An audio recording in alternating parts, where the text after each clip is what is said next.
Every morning dinadala ko na si Jay sa baryo namin para makipaglaro siya sa mga pinsan niya. Alam nyo ba, dito sa baryo namin, meron kaming darang nurse na di naman namin kamag-anak pero parang tita na ng lahat. Dito siya tumandang dalaga, yes, never siya nagkaroon ng boyfriend.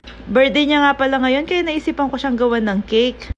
Ibibili ko sana siyang cake kaso wala na akong cash. Nag-grocery kasi kami ng isang araw, binili ko na lahat ng mga pangangailangan namin ni Jace. Buti na lang talaga, ang dami naming stock ng mga chocolates dito. Kaya gagawan ko siya ng chocolate overload cake.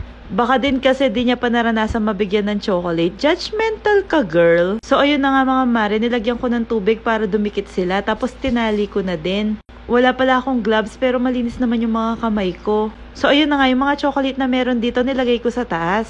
O yung tali na yan mga mare, di yan tali ng sapatos ha. At saka yung mga ginamit kong chocolates, di yan tira-tira ha. Mamaya ko pala ibibigay yung cake na to sa kanya.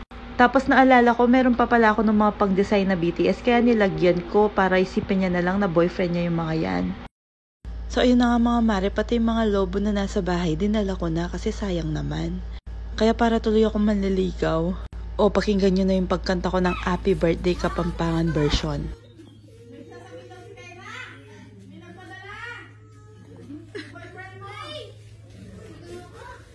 Happy birthday to you! Happy birthday to you!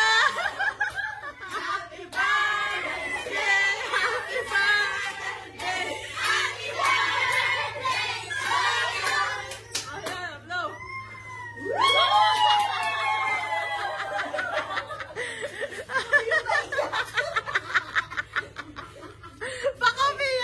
Pagkatapos pala ng check-up ni Jis, dumiretso kami dito sa may SM Telabastagan para mag-grocery. Pwede na daw kasi yung mga bata sa mall sa Pampanga, pero na lang sa Angeles. Di daw kasi Pampanga yung Angeles, charing! So yun na, kumuha na rin ako ng 5 pelas at 5 pansit canton. Tapos sabi ni Jis, ang laki ng tindahan. Sinunod ko namang kinuha yung mantika at pepero.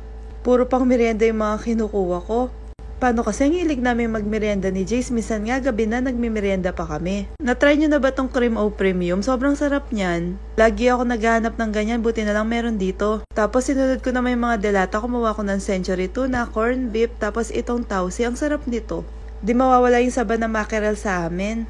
Pasensya na ang gulo, kasama ko kasi si Jace. Try ko pala tong vinegar na to. Tapos kumuha na rin ako ng super bawang. Tinuturo ni Jace to, gusto niya sigurong laruin.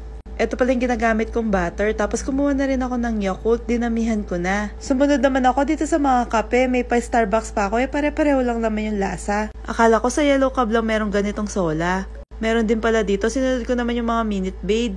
Tapos sinuturo na naman ni Jace to. Gusto kasi niya to kaya binuksan ko na. Kumuha na rin ako ng Dutch Milk Nutribus. Naalala ko maglalaba pala ako bukas kaya kumuha na ako ng Sunrox, Baygon at saka Ariel. Di ko na alam kung saan ko lalagay kaya kumuha na ako ng basket.